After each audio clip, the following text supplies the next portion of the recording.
안녕하세요. BA성형외과 최은규 원장입니다. 들림코는 기본적으로 길이 연장이 필요하기 때문에 비중격이나 아니면 기둥연골을 사용해서 연장을 하고요.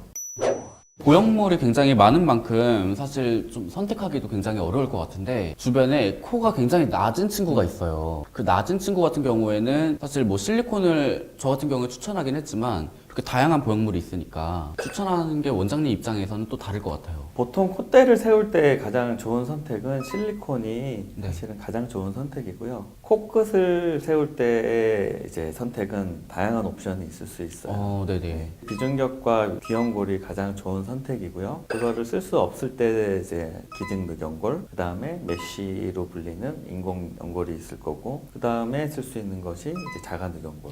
그럼 낮은 코 같은 경우에는 좀 실리콘으로 콧대를 세우고, 그렇죠. 그다음에 코끝 같은 경우에는 뭐 재료에 따라서 뭐 맞습니다. 귀연골로 충분하면은 뭐 귀연골로 아니면 비중격으로만. 그럼 또 반대로 사실 콧대는 높은데 코끝이 좀 마음에 들지 않는 경우도 있잖아요. 그렇죠. 그런 분들 같은 경우에는 어떤 보형물이 좋을까요? 일단은 코끝의 형태에 따라서 다양하게 달라질 수가 있어요. 소위 말하는 들림코, 그 다음에 화살코, 맞아요. 복코.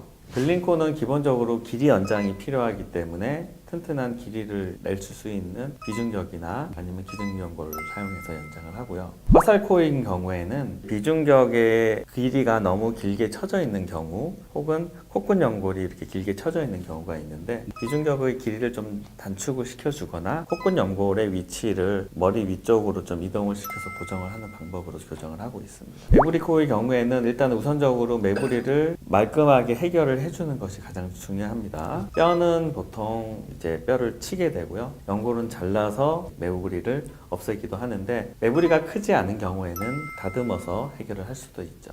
예전에 그런 얘기도 들은 적이 있어요. 매부리코가 가운데 쪽이 튀어나와 있으니까 이 윗부분만 좀 실리콘을 넣으면은 해결이 되지 않을까. 보통은 매부리 코가 있으신 분들이 코가 큰 경우가 되게 많거든요. 네네. 사실은 그런 경우에는 실리콘을 넣지 않고 연골 이식을 부분적으로 해서 무보형물로 진행을 하는 경우도 있고요. 매부리가 있으면서 전체적으로는 코가 좀 낮은 경우에는 실리콘 보형을 같이 올려서 사용을 하기도 합니다. 그럼 원장님께서는 보편적으로 어떤 보형물을 가장 선호하시는지. 아무래도 콧대를 세울 때는 실리콘을 가장 많이 쓰고요. 코끝은 비중격과 귀연골을 가장 좋아합니다.